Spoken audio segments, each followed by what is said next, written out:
महंगाई की मार झेल रहे आम आदमी की पहुंच से टमाटर और आम भी दूर होता जा रहा है। देश के कई हिस्सों में इनकी कीमत 100 रुपए के पार पहुंच गई है।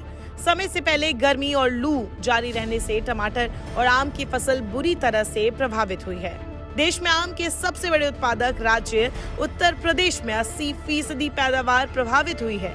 सप्लाई में कमी के कारण आम और टमाटर की कीमत में भारी उछाल आया है।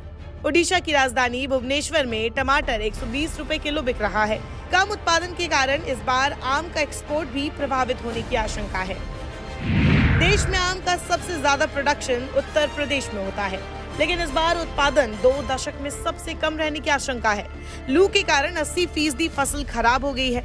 अधिकांश उत्तरी और दक्षिणी राज्यों में आम की कीमत 100 रुपए किलो के पार चली गई है। कम उत्पादन के कारण आम का एक्सपोर्ट भी प्रभावित होगा।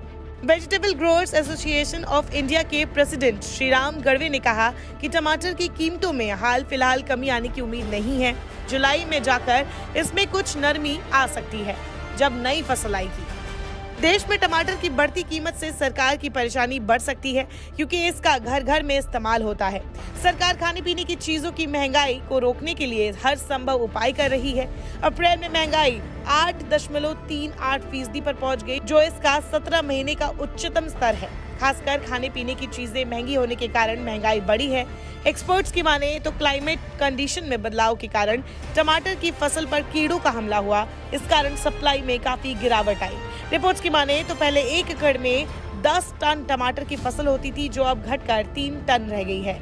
लेकिन लू के कारण टमाटर के फूल मुरझा रहे हैं और इससे भी उत्पादन प्रभावित हो रहा है। देश में हर साल 2 करोड़ से 3 करोड़ टन टमाटर का उत्पादन होता है। टमाटर की फसल गर्मी से बुरी तरह प्रभावित हुई है।